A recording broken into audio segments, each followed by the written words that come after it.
So the big beautiful bill has passed, unfortunately, and MAGA's celebrating it because finally they actually apparently added no taxes on overtime and no taxes on tips. Somehow they finally added it. I guess now that they knew that they added that, that's all people would talk about. They won't be talking about the real unfortunate. See, the Republican Party in its typical villainous, evil kind of character are have succeeded in 1 trillion in cuts to Medicaid and food stamps. Not proposing, not, espousing, not pushing for. No, they've succeeded. And you know who's going to be hurt the most? Poor people in red states. The same people who are worried about the illegals coming in our country. Those same people are about to be left high and dry by the Republican Party. It never ceases to amaze me. Let's read the article. House GOP lawmakers are proposing nearly 1 trillion in cuts to Medicaid and food stamps. Here's who could be impacted. House Republicans are pushing to slash nearly 1 trillion from 2 of the nation's bedrock safety net programs, Medicaid and food stamps, as part of their sweeping package aimed at enacting President Donald Trump's agenda. If the legislation is approved, millions of Americans could lose access to these benefits as a result of his historic pullback in federal support. Well, the bill passed. The bill definitely did pass. The big, beautiful bill has passed. Now, Trump has repeatedly vowed not to touch Medicaid, while GOP lawmakers insist that their proposals would largely affect adults who could and should, in their view, be employed. But the actual impact would likely hit a far broader range of Americans, including some of the most vulnerable people the GOP has promised to repeatedly protect. They include children, people with disabilities, and seniors. Wait, hold on. When has the Republican Party ever promised to protect any of these people ever? Like, let's not put words in their mouths. Like Marco Rubio, don't put words in my mouth. Don't put words in my mouth. Let's not put words in their mouths, okay? When have they ever pledged to take care of children, the elderly? Like, let's not lie. Let's not put words in their mouth now. Let's not presume that they care about people. Don't lie on them like that. Lying is wrong. Hospitals, apparently, are also going to feel the financial fallout of the Medicaid cutbacks, which could prompt some to raise their rates for those with job-based insurance and others to close their doors, which means job loss. If you're working in one of those hospitals in Kentucky that are projected to be shutting down quite soon as a result of the big, beautiful bill, that's it. Unemployed. Cooked. Not to mention the people who aren't going to receive treatment. And you think Mike Johnson, who presides over, I forget which district of Louisiana, but about 30% of the people in his district rely upon Medicaid. He doesn't give a fuck. Mike Johnson couldn't be troubled with the affairs of the nasty, disgusting plebs, but he couldn't care less. Don't get too close. That's how he thinks about his voters. Like, nasty, disgusting. Let's just keep it 100. Like, let's just be real. Mike Johnson couldn't give a shit about them. Honestly.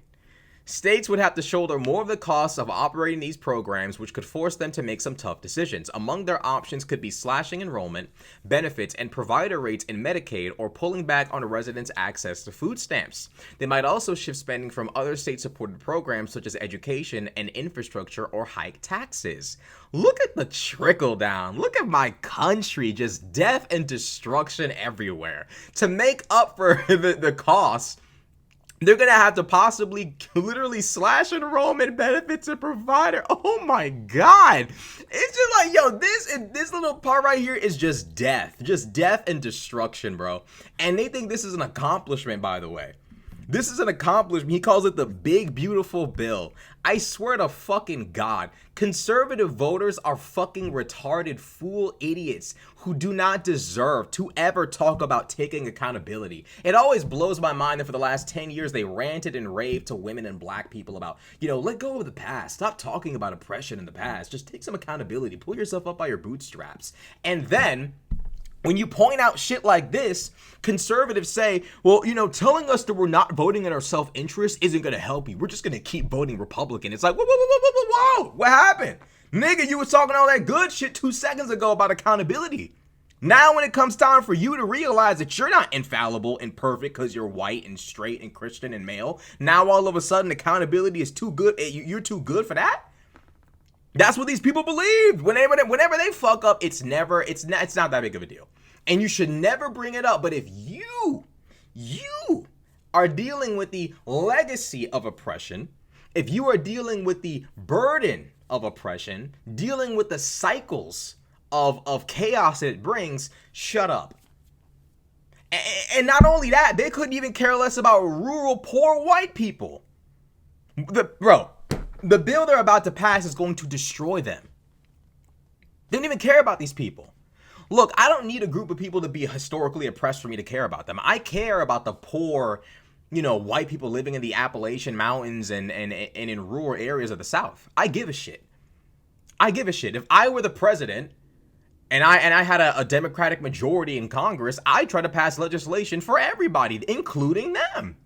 But what you get with the Republican Party is a collective evil laugh at the absolute, disenfranchisement of everyone, specifically their base. They don't care. They literally do not care. Look at changes to Medicaid. The House GOP package would reduce federal support for Medicaid by nearly $700 billion over a decade, according to a Congressional Budget Office analysis released on Tuesday.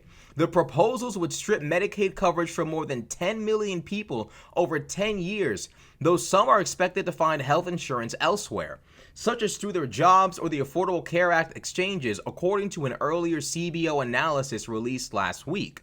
Overall, an additional 7.6 million Americans are projected to be uninsured in 2034 because of the Medicaid provisions. This is an accomplishment to MAGA. This is an accomplishment to them. They don't realize they just signed away everything. They don't care. They don't care. They don't give a shit. They literally do not care. This is going to significantly impact those who cannot work. This is going to destroy people's lives. This is going to kill people. They don't care. They don't care. Seriously. Like, they're absolutely, the Republican Party serves Satan. They're evil people. They need to be stopped. This is psychotic. It's deranged. It's weird. It has to end, bro. Like, God, like, please, like, bro, what the fuck? This level of evil is like something out of like a video game, like mwahahaha kind of evil, but instead it's real. It's real life. Oh my God.